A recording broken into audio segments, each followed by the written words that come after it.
DevOps and CI/CD Part 6. This episode has 31 questions. For each question, take a moment to think through your own answer before I share a strong approach. Question 1. Security or Sentinel? Have you deployed Sentinel antivirus? Is it scanning the Kubernetes cluster, worker nodes, or container applications? We don't have a model answer recorded for that one yet, so it's a good one to research on your own. Nice. Let's continue.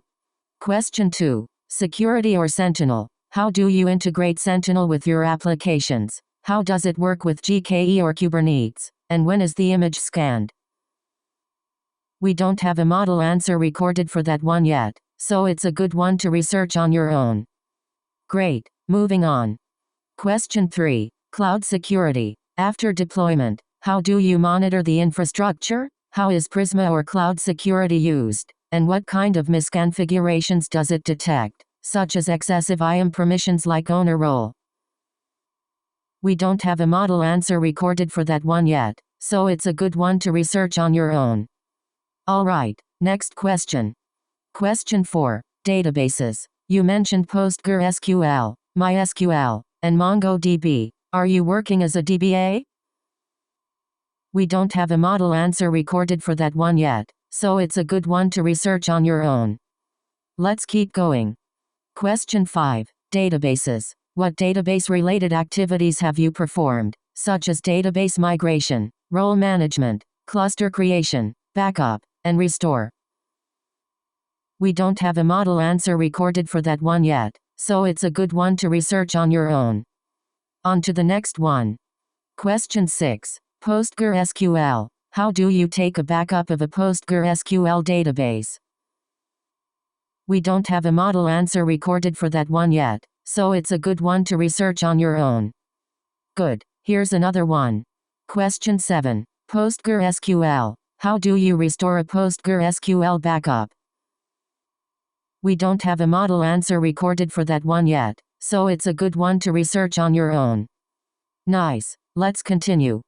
Question 8. PostgreSQL. Have you performed backup and restore activities yourself? We don't have a model answer recorded for that one yet, so it's a good one to research on your own. Great. Moving on. Question 9. Database migration. What database migration have you done? For example, AWS to GCP migration. We don't have a model answer recorded for that one yet, so it's a good one to research on your own. Alright, next question. Question 10. Database performance. How do you identify long-running SQL queries? We don't have a model answer recorded for that one yet, so it's a good one to research on your own. Let's keep going. Question 11. Database performance. How do you optimize slow-running SQL queries using indexing, explain, analyze, and query tuning?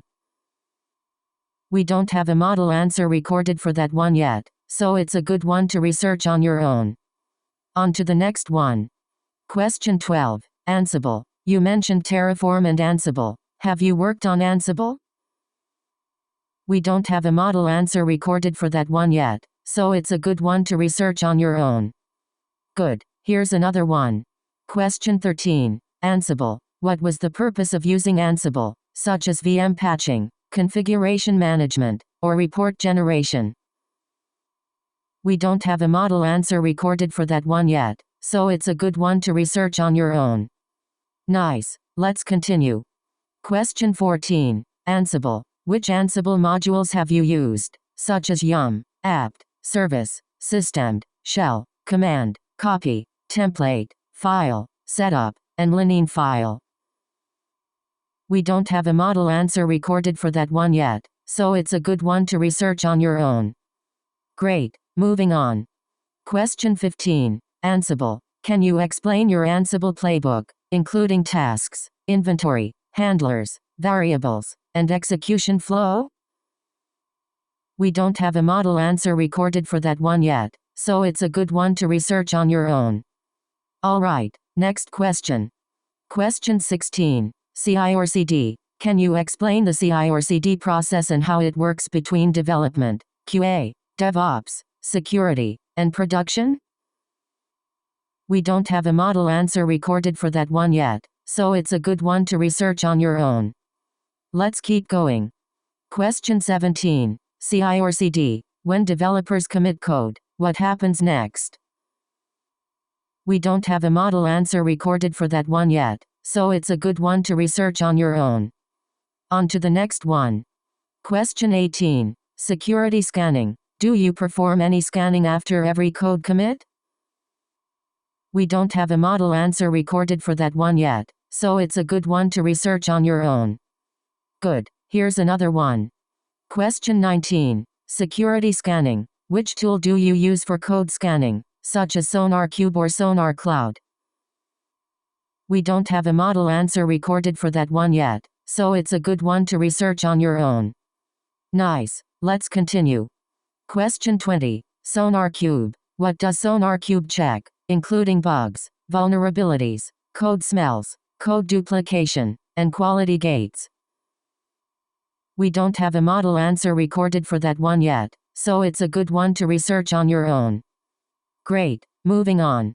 Question 21. SonarQube. What happens if SonarQube quality gate fails? We don't have a model answer recorded for that one yet, so it's a good one to research on your own. Alright, next question. Question 22. CI or CD. After SonarQube, what are the next stages in the CI or CD pipeline, such as build, container image creation, image scanning, push to registry, and deployment to dev or QA or prod? We don't have a model answer recorded for that one yet, so it's a good one to research on your own. Let's keep going. Question 23. CI or CD or GitOps. Docker file layer order, in a go build stage using copy or project, workdir or project, then a single run chaining go mod download, go test or, and go build. Why place copy before workdir, and why chain all three commands into one run instead of splitting them up? We don't have a model answer recorded for that one yet, so it's a good one to research on your own. On to the next one. Question 24. CI or CD or GitOps. Compose env-var consistency. If a service uses the same .env variable, e.g. $, default nginx version, for both its image tag and a build arg like nginx version, why keep them tied to one variable, and what breaks in the build or runtime image if those two values drift apart? We don't have a model answer recorded for that one yet, so it's a good one to research on your own. Good. Here's another one. Question 25. CI or CD or GitOps. Adding another compose variant, to add a fourth service for another nginx variant alongside three existing ones. What would you change in the compose file to stay consistent, especially around build file, nginx version, and the final image tag? We don't have a model answer recorded for that one yet, so it's a good one to research on your own. Nice. Let's continue. Question 26. Docker image design. How would you build secure, small, reproducible Docker images for production services? Here's a strong way to approach it. Use multi-stage build so build tools and intermediate artifacts never reach the final image. Pin the base image to a specific digest, not a floating tag, for reproducibility, and run as a non-root user with a minimal or distroless final image to reduce attack surface. Scan images for vulnerabilities in CI before they can be pushed to a registry consumed by production, and keep image layers ordered so dependency installs, rarely changing, come before application code, frequently changing, to maximize build cache efficiency. Great. Moving on. Question 27. Docker layer caching. How do Docker layers and cache affect build speed and image reproducibility? Here's a strong way to approach it. Each Docker file instruction creates a cached layer, and Docker reuses cached layers up to the first instruction whose input changed, so ordering matters. Put rarely changing steps, installing OS packages, dependency installs, before frequently changing steps, copying application code, to maximize cache hits and speed up builds. For reproducibility, pin base image digests and dependency versions rather than floating tags, since a cache hit on a floating tag can silently produce a different image than a clean build. Alright, next question. Question 28. Docker base images. How do you choose between Ubuntu, Alpine, Slim, and Distroless base images? Here's a strong way to approach it. Ubuntu or Debian full images are easiest to debug. Shell, package manager, but largest. Slim variants trim unnecessary packages while keeping a shell. Alpine is much smaller but uses muscle lib, which can cause subtle compatibility issues with some compiled dependencies, notably some Python or Node native modules. Distroless has no shell or package manager at all, minimizing attack surface for production but making debugging harder. Choose Distroless or Alpine for production runtime images once the build is stable, and keep a Slim or full image available for local development and debugging. Let's keep going. Question 29. Docker non-root containers. Why should containers avoid running as root, and how do you implement that in a Docker file?